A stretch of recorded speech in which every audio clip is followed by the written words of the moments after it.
Olá, a paz do Senhor Jesus Cristo para todos os amados.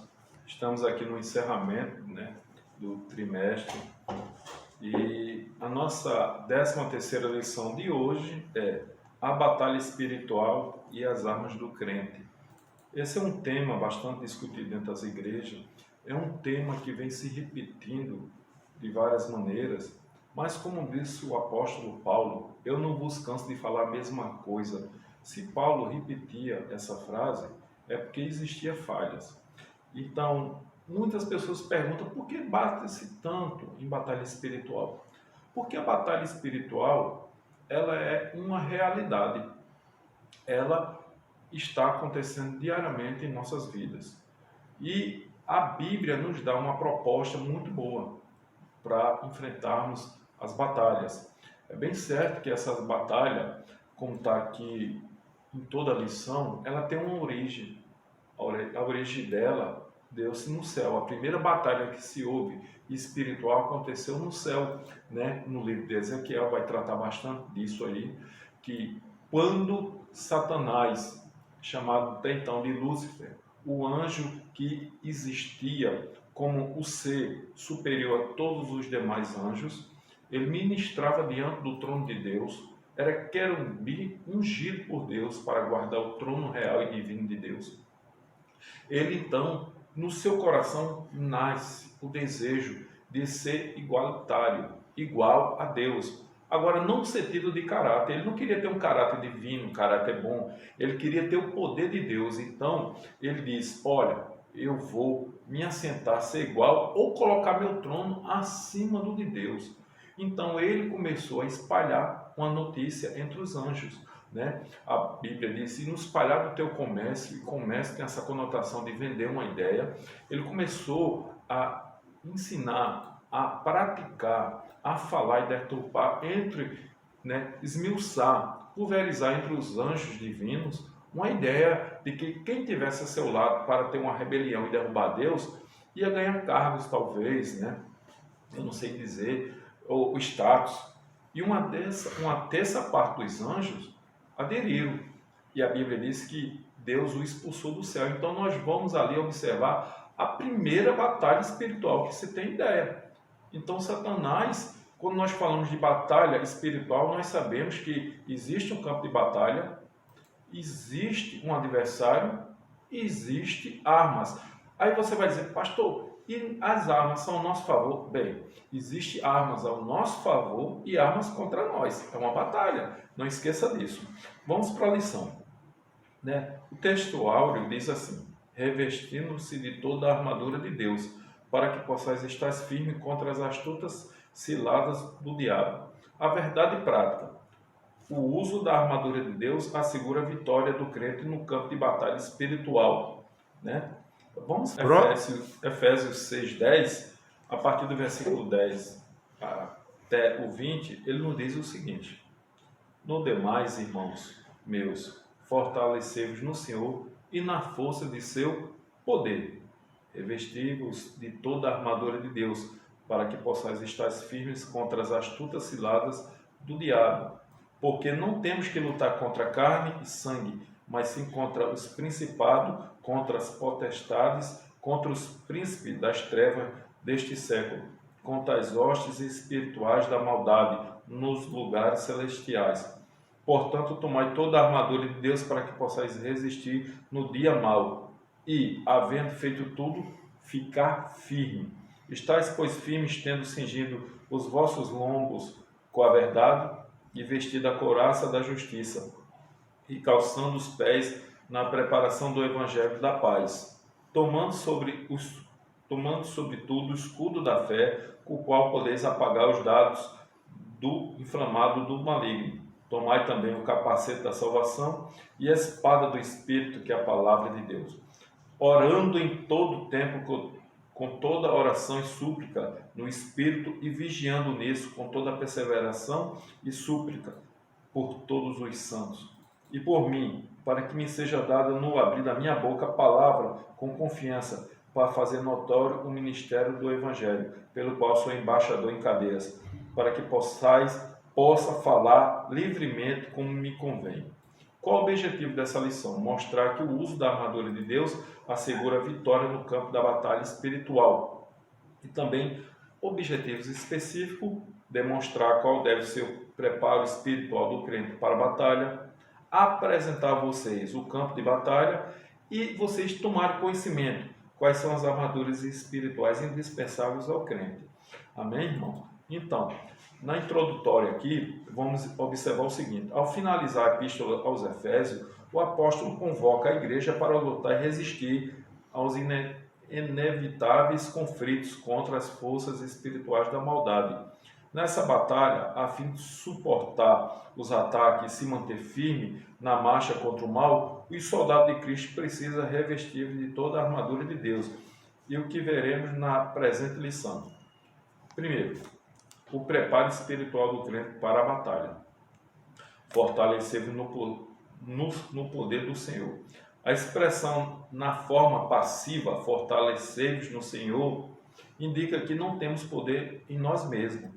Esse excesso de poder nos é conferido pela comunhão com Deus em Cristo por meio do Espírito Santo. Está lá em João 15, 7 e 1 João 1, 3. Por isso precisamos estar fortalecidos por meio da renovação da mente, 4, 23. Da vida em santidade, 4, 24. E ser cheios do Espírito, 5, 18. A vitória não pode ser alcançada por outro meio. Conhecer as Escrituras sem a devida obediência frequentar os cultos sem a genuína conversão não são suficientes. Não obstante, o poder de Deus está disponível aos fiéis para pisar serpentes, escorpiões e toda a força do inimigo.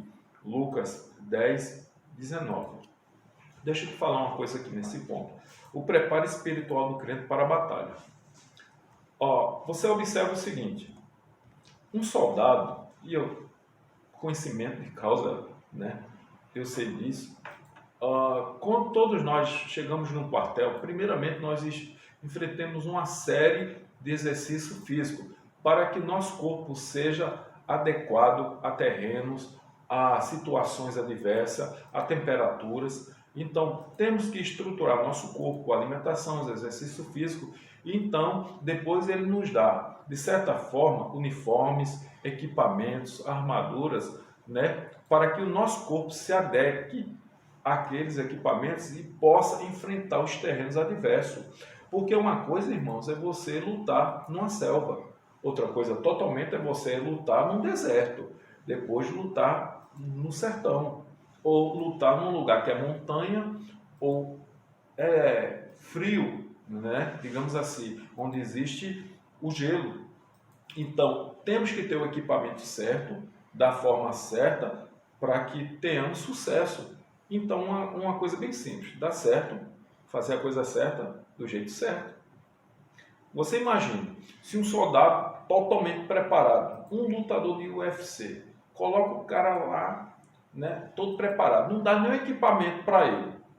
Quando ele entrar no combate, ele vai levar um tiro no peito, ele vai levar literalmente um tiro na perna, ele vai sofrer algo e ele não está com equipamento. Não adiantou de nada ser o preparo físico. Agora, vamos tirar. Pega um equipamento, todo mundo, né, coloca numa pessoa e manda ele para um campo de batalha. Ele não vai aguentar andar 1 quilômetro com aquele equipamento.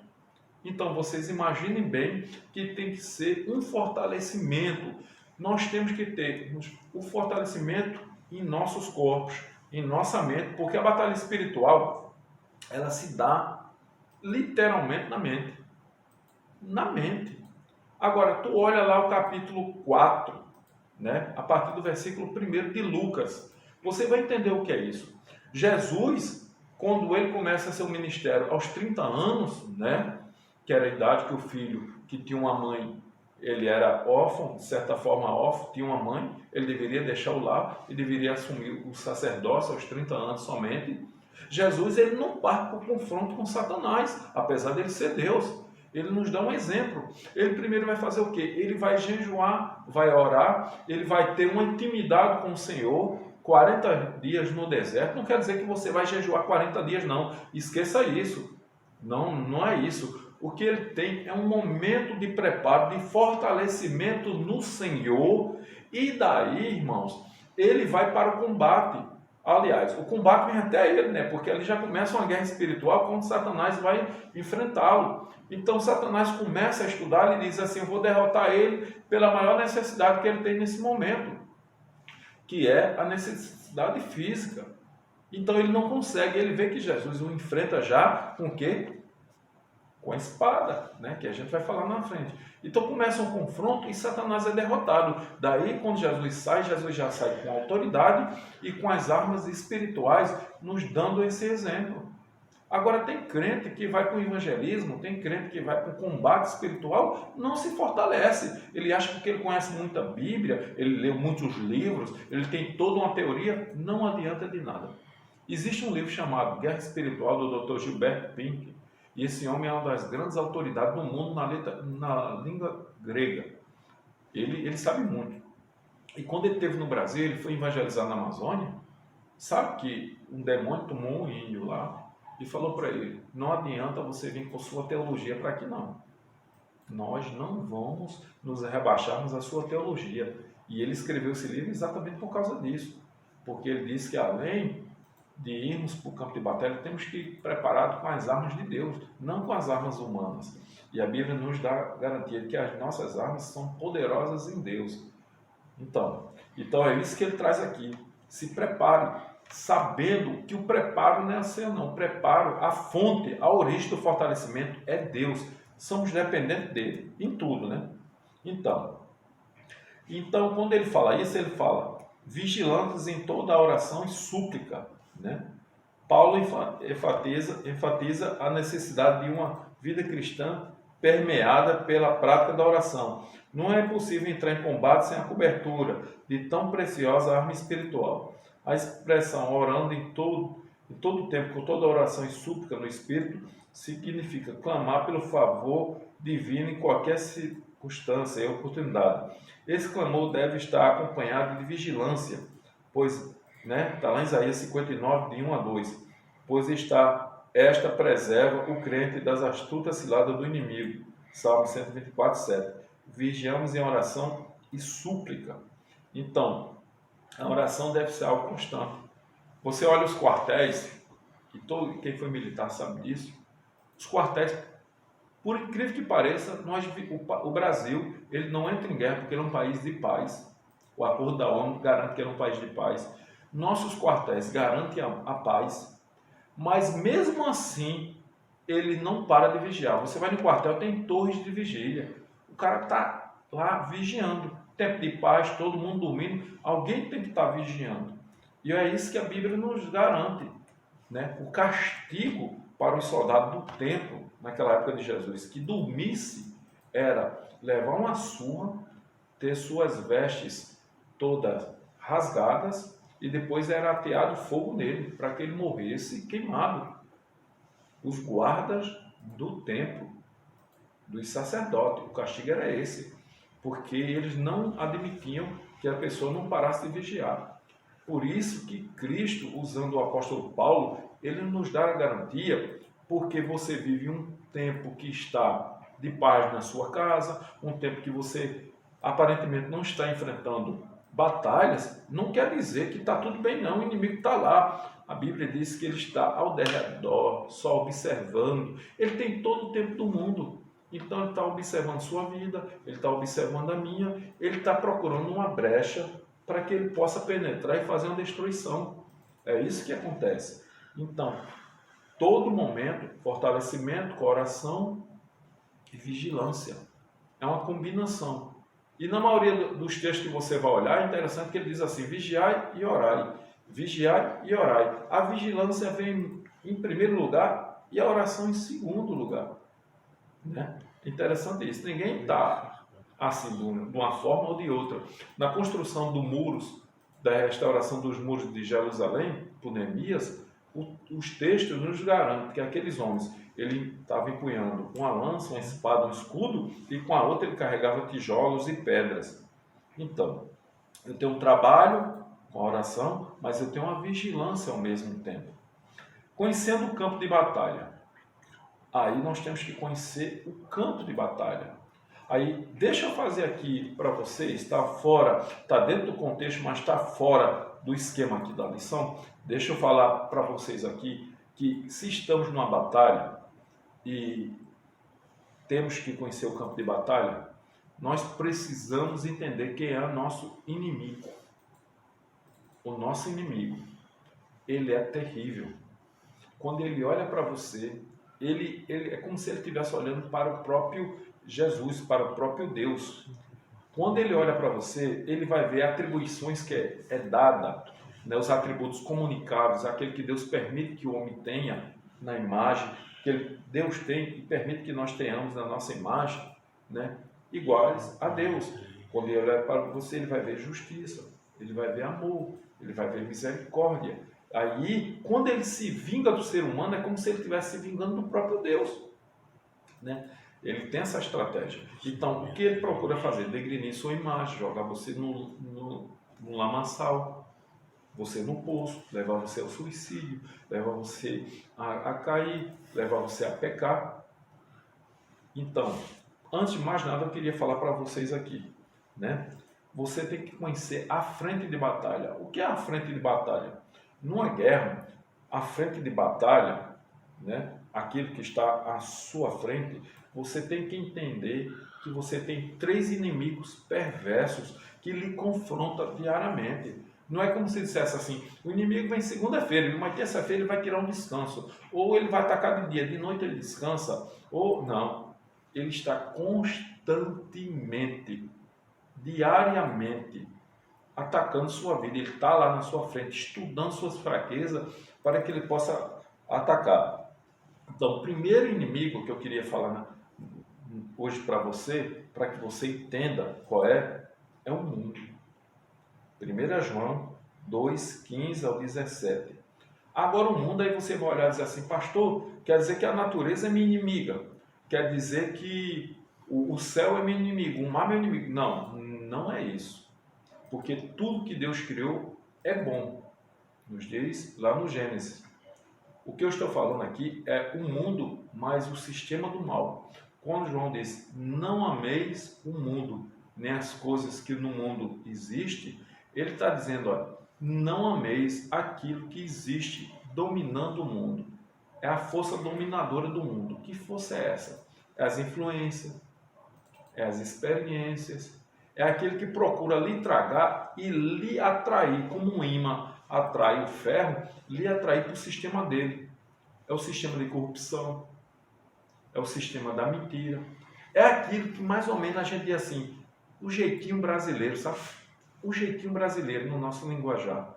É aquilo que é um quebra-galho, é um ninja, vamos dar um ninja ali. É isso. É o vai que cola, né? Então, esse é o sistema do mundo que ele está tentando lhe influenciar. Tenha cuidado com esse sistema.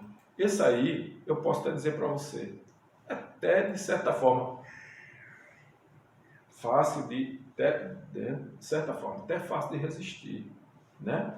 Você passa num canto, tem um baile funk, tem alguma influência assim, você dá um pulinho assim, não quero ir para ali não, mas tenha cuidado. Aí você pode até resistir, né? E essa influência do mal é tão interessante que você como crente diz assim, pastor, eu não piso no carnaval não. É verdade, mas às vezes você liga a televisão e o carnaval vem para dentro da sua casa. É o verdadeiro cavalo de Troia. Tenha cuidado, viu? Segundo inimigo, a carne. Romanos 7, do 14 ao 25. Pastor, o senhor está dizendo aqui agora meu corpo, minha carne. Não é isso. A carne, ela tem uma conotação aqui de natureza pecaminosa. Nós herdamos de Adão e Eva e vem na nossa alma. Porque assim como o pai, né, nasce uma criança herdando as características genéticas do pai e da mãe, que Deus permite que forme um corpo, um terceiro corpo, Deus permite, que nós chamamos de traducionismo, que a alma do pai e a alma da mãe se também fecunde uma terceira alma. E a criança, quando vem com essa alma, ela vem com essa alma totalmente com a semente do mal, herda essa herança que veio de Adão e Eva. Então ele carrega consigo a natureza pecaminosa que futuramente vai contribuir para levá-lo à destruição, né? E a Bíblia diz que a carne é fraca. Aí você pensa assim, a carne é fraca? né? Jesus falou, a carne é fraca. Então, o que acontece? Pastor, aí eu tenho que fraquejar mais minha carne? Não, você tem que fortalecê-la. Você tem que alimentar a carne. Alimentar a minha carne, ela vai ficar forte, não? Sim. Todas as vezes que você alimenta com oração, com leitura, com meditação, com comunhão, a carne fica forte e ela vai resistir ao mal. Agora, quando você alimenta ela com adultério, com mentira, fraudulências, né? E outras coisas, vou deixar ela mais exposta, mais fraca às ações do maligno. E o terceiro inimigo que nós temos é o diabo, está lá em 1 Pedro 5,8. Ele é chamado de tentador. E as armas dele, né? Ela nos escraviza as armas. Você vê, quando ele tenta, ele está ao redor tentando fazer com que você caia nas armadilhas. Uma vez que você cede ao pecado, você acabou de pagar seu ingresso e você acabou de se tornar escravo de Satanás, né? E você, como escravo dele, você vai procurar agradá-lo. Você acabou de ceder a ele. E esse inimigo é terrível, irmãos. Ele é a origem de todas as outras armas. Então é preciso que você conheça seu inimigo, né? Você procure saber quais são as armas dele. E está aqui, conhecendo o campo de batalha, as astutas ciladas do diabo. A expressão ciladas do diabo indica armadilhas articuladas, perversantes pelo reino das trevas. O líder desse reino é identificado como diabolos, que significa caluniador e acusador. Mateus 4:1, João 8:4:4, 1 Pedro 5:8. Tomado de fúria por meio do espírito do erro, ele prepara laços com o propósito de quê? De destruir a igreja de Cristo. Algumas das suas astúcias são confundir a mente com a verdade. Olha, deixa eu parar aqui para falar dessa. Você vê que ele procura confundir a mente, né? Confundir a mentira com a verdade. Deus disse assim para Adão e Eva: não comais do fruto da árvore do conhecimento. Joia, beleza. Deus nunca disse a posição onde estaria. Lê o texto lá, não diz onde estaria a árvore. O que é que acontece? Aí quando Satanás vem conversar com Eva, Eva entrega o jogo. Diz, não, a árvore que está no meio do jardim, aí já diz o segredo. Ó. Aí Satanás, não é verdade que Deus disse, se tu conhecer, serás como Deus?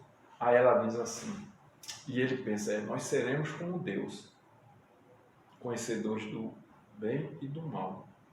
Mas nós não somos Deus, que Deus é eterno, não pode morrer. Uma vez que eu passo a conhecer o bem e o mal, não só de ouvir, de contemplar, mas de praticar, eu comprei o ingresso. Eu também, a morte vai alcançar minha vida. Confundiu totalmente a mente de Adão e Eva, foram lá e pecaram. E você observa o seguinte, irmãos, o pecado não estava na árvore do conhecimento do bem e do mal. Não estava. Não entenda que Deus criou a árvore. Deus não pode ser nunca confundido com a fonte do mal. O pecado estava na transgressão, a desobediência. Olha bem, quando Eva come o fruto, nada acontece. Não aconteceu nada. Nada, exatamente nada. Não é verdade? Quando Adão comeu, aí a Bíblia diz, e os olhos de ambos se abriram e viram cada um que estava nu. Isso quer dizer o seguinte, enquanto Eva tinha pecado, ainda existia uma chance. Porque Deus não fez o pacto com Eva, Deus fez o pacto com Adão. Então foi o ato em si que levou eles a pecarem. Então é uma armadilha de Satanás. Deturpar a Escritura. Nós vamos ver lá em Mateus 4:6, em Lucas 4 também, que eles tentam dissimular, eles tentam deturpar, tentando Jesus, mas Jesus conhecia a Bíblia. As características das seitas hoje, elas são atrativas por isso. Elas sabem que você gosta de Bíblia, né? Só que você gosta de ler, você não gosta de meditar. Você não gosta de estar demandando tempo debruçado sobre as Escrituras. Você gosta de ler, andar com sua Bíblia, você gosta de uma Bíblia bonita, né?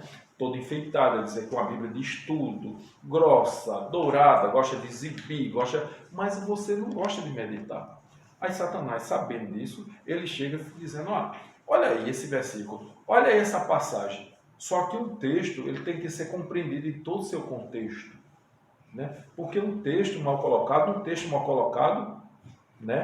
Um texto fora do contexto serve de pretexto para alguém. Um texto fora do contexto serve de pretexto. E Satanás, ele sabe disso. Ele tenta enganar Jesus com isso. Então tenha muito cuidado com as más interpretações da Bíblia. Com quem lhe expõe alguma coisa. Fazer falsos sinais, fazer acusações, semear incredulidade, promover ideologia anticristã. Diante desse quadro, o texto sagrado ordena revestir de toda a armadura de Deus. E é isso que acontece. Eles estão mudando leis, irmãos, né? Porque eles sabem que nós somos tão obedientes às leis que ele diz assim, então eu vou mudar. Ele não pode mudar a lei de Deus, ele tenta. Seitas, heresias, más interpretações, ele tenta, mas nós estamos lá com a verdade. E a Bíblia diz que devemos ser submissos às nossas autoridades. O que é que eles fazem? Vamos mudar as leis do país.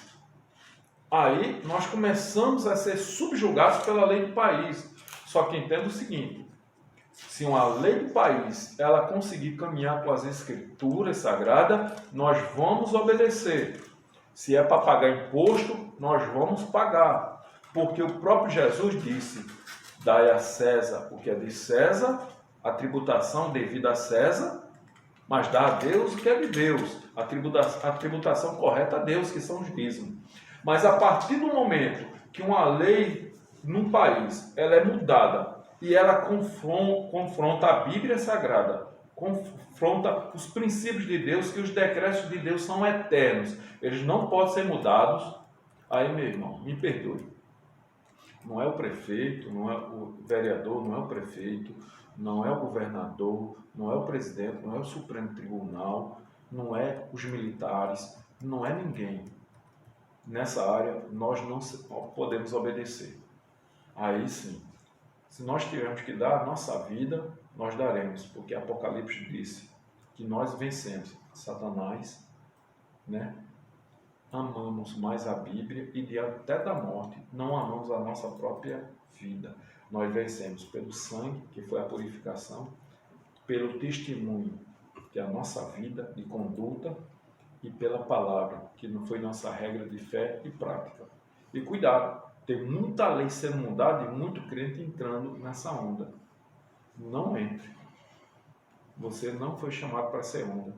Você foi chamado para ser tsunami. Tsunami é passar por cima de tudo. Não é de todos. Não é assim. Eu vou observar. Satanás tem mudado. Olha o que Apocalipse diz, que ele mudará leis, sinais e dias. Fique bem atento a isso, hein? O conflito contra o reino das trevas. Paulo enfatiza que esse conflito não é contra carne e sangue. Não se trata de luta contra o ser humano, mas contra o reino das trevas nas regiões celestes. Essas declarações indicam que a batalha não é física, mas travada no mundo espiritual. O conflito é contra as hostes, que, debaixo da autoridade do diabo, mantém homens na escuridão. Nessa metáfora, fica claro que o cenário do campo de batalha do soldado é espiritual, né? Ao mesmo que se revela a natureza pessoal do conflito, pois essa luta se dá tanto na área individual quanto na área coletiva da igreja. Exatamente.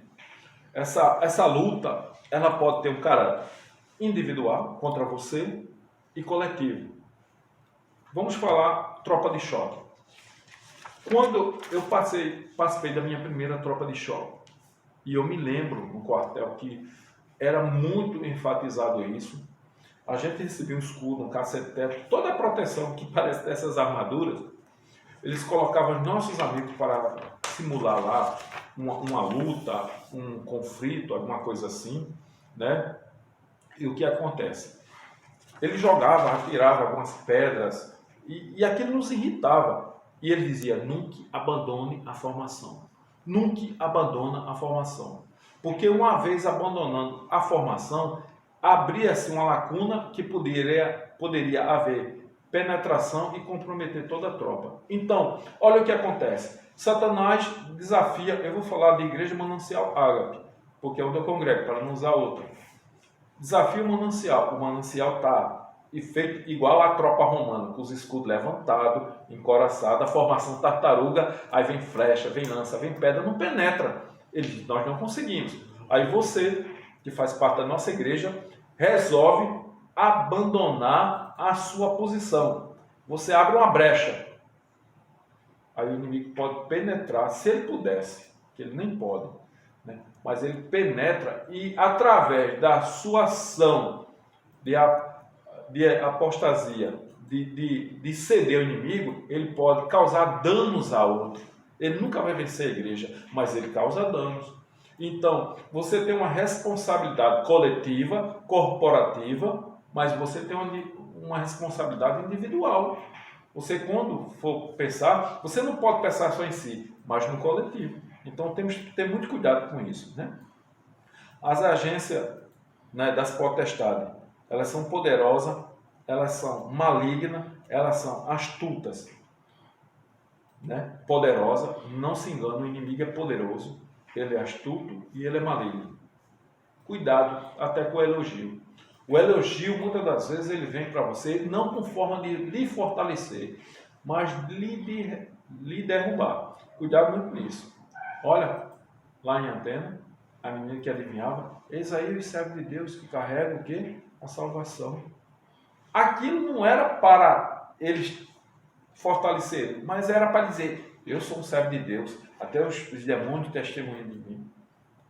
Olha, mas o apóstolo foi lá, orou, jejuou, fortaleceu, foi lá e expulsou o demônio. Cuidado com o elogio, hein? É sério. As armas espirituais indispensáveis ao crente. Vamos entrar aqui rapidamente na armadura.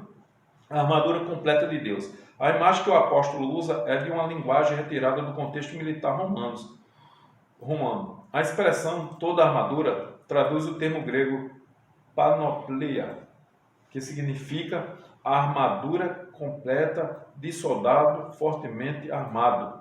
Na carta, a orientação não é para usar as armas próprias, mas tomar o equipamento dado por Deus, resistir bravamente e marchar contra as potestades do ar.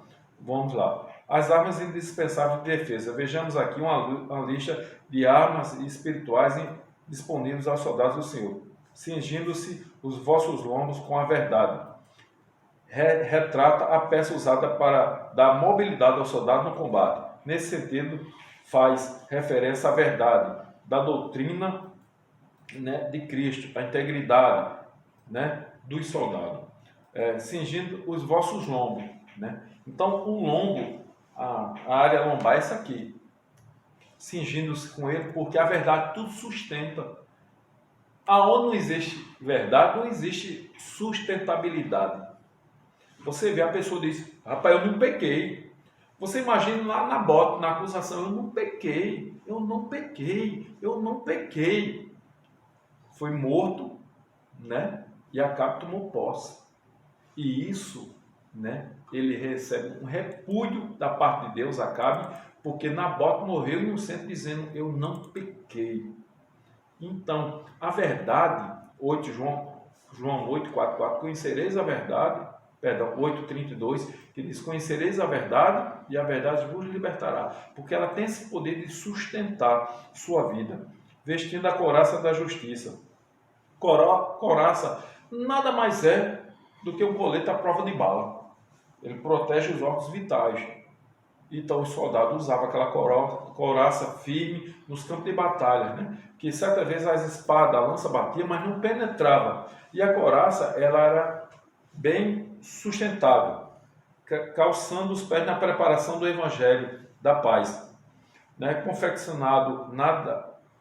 Confeccionado em couro, a meia bota tinha solas cravejantes para dar estabilidade. Refere-se à firmeza que o Evangelho proporciona, à prontidão do soldado em testemunhar de Cristo. Romanos 1,16.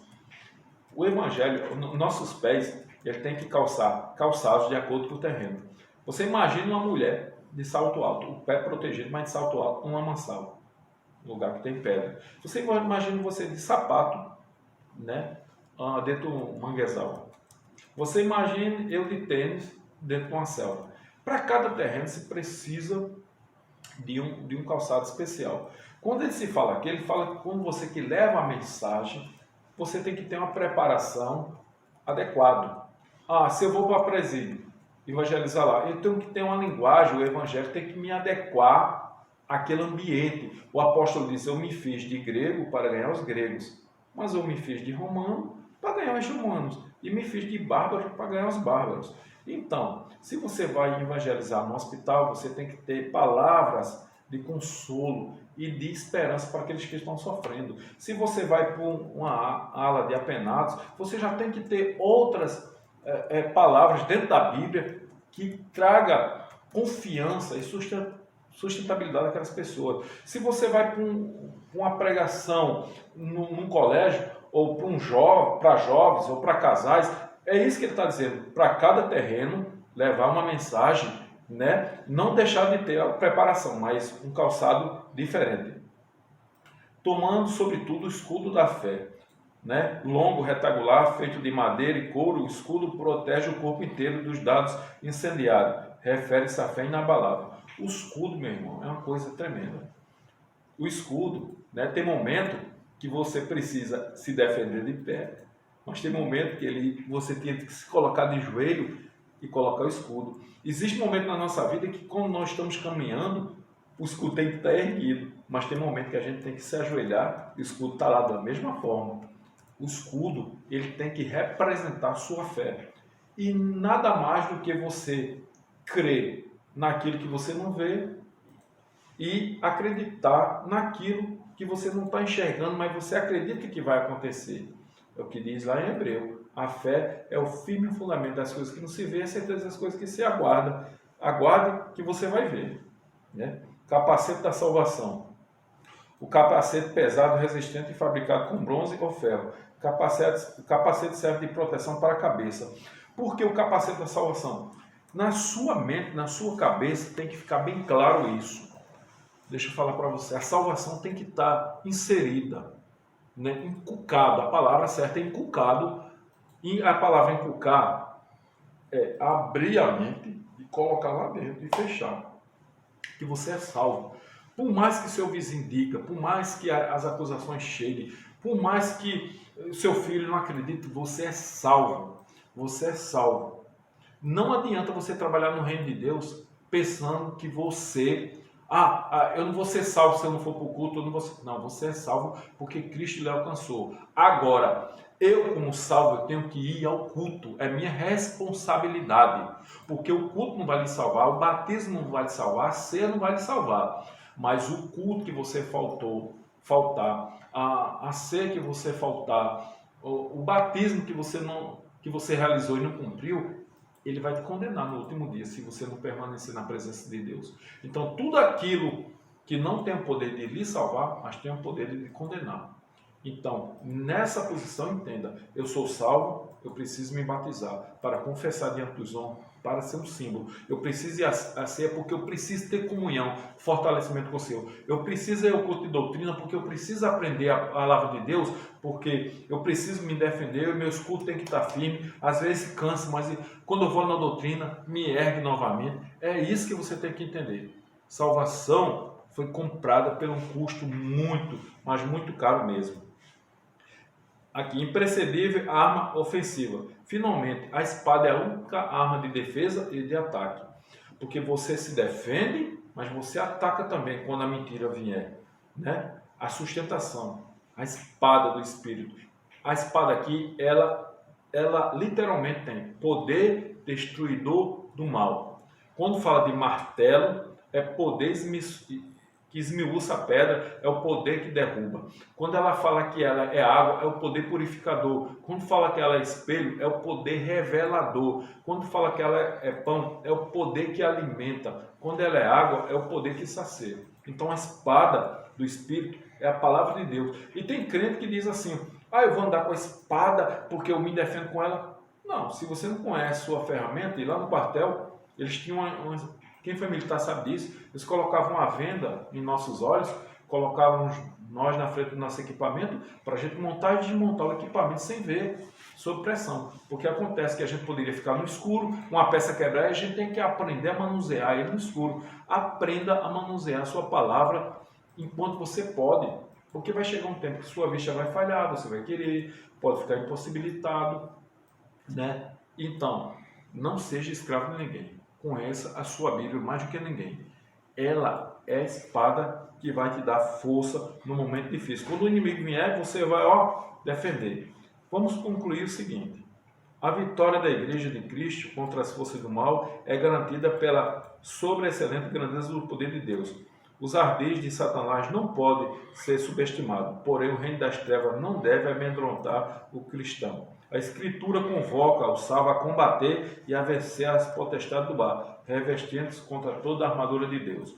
E uma coisa que eu acho lindo é que se existe o serviço militar. O serviço militar você vai para lá e passa por uma série de avaliações, mas ele já diz, é voluntário, né? Você é convocado, mas chega lá e pergunta, você quer ficar? Você quer ficar? É igual que Cristo nos chama e pergunta, você quer me seguir? Quero, Senhor. Então vamos ter um preparo. Preparou seus discípulos. Quando ele estava com Cristo, discípulos.